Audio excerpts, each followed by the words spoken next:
आप सबको जय मसीह की। इस सुबह के समय हम एक वचन अध्ययन करेंगे जो भजन संगीता के 125वें अध्याय के पहले वचन से है। जो यहोवा पर भरोसा रखते हैं वे सिय्योन पर्वत के समान है जो टलता नहीं वरन सदा बना रहता है। एक बार एक व्यक्ति डेड सी कहलाए जाने वाले मृत्यु सागर के किनारे से चलता हुआ जा रहा था। अचानक उसके पांव लड़खड़ाने लगे और वो समंदर में डूबने लगा। समंदर की जिस जगह में वो व्यक्ति गिरा वहां पर पानी काफी गहरा था और उस व्यक्ति को तैरना भी नहीं आता था। इस कारण मृत्यु का डर उसके अंदर छा गया। शायद मैं इस पानी में डूब जाऊंगा सोचकर वो खुद क्या कर रहा था उसे पता नहीं था। वो जोरों से अपने हाथ पांव को पानी में मारने लगा। अंत में जब उसने अपने सारे बल को खो दिया, वो अपने हाथ पांव तक को नहीं हिला पा रहा था। अपने आप को बचाने की सारी कोशिशों को उसने रोक दिया। अंत में वो परमेश्वर को बुलाने लगा। शायद मेरा अंत आ चुका है सोचकर वो अपनी मृत्यु के लिए तैयार हो चुका था। लेकिन जिसके बारे में उसने बिल्कुल भी नहीं सोचा था, उसे हैरान कर देने वाली एक घटना उस वक्त घटी।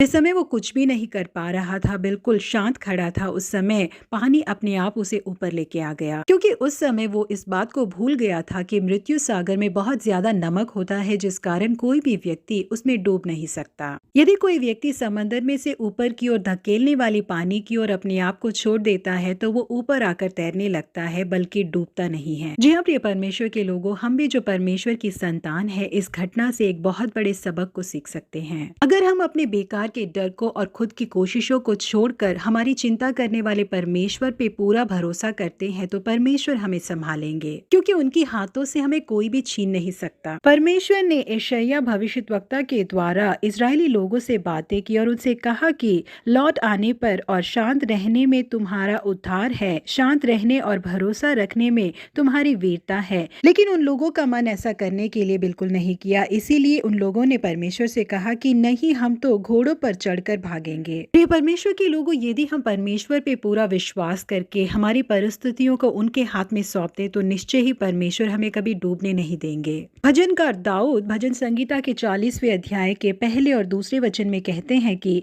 मैं धीरज से यहोवा की बाट जोता रहा और उसने मेरी ओर झुककर मेरी दुहाई सुनी। उसने मुझे सत्यानाश के गड्ढे और दलदल की कीच में से उभारा और मुझको चट्टान पर खड़ा करके मेरे पैरों को दृढ़ किया है। जी हाँ प्रिय परमेश्वर के लोगों, बिल्कुल दाऊद के समान हम अपने जीवन की हर एक परिस्थिति में परमेश्वर के ऊपर भरोसा कर सकते हैं। किसी भी बीमारी को या पारिवारिक परेशानी को हमसे जीतने नहीं देंगे परमेश्वर। अगर हमारा विश्वास दृढ़ता से परमेश्वर के ऊपर हो तो हम बिल्कुल भी डगमगाए बिना मजबूती से बने रहेंगे। प्रभु आप सबको आशीषित करे। Have a blessed day.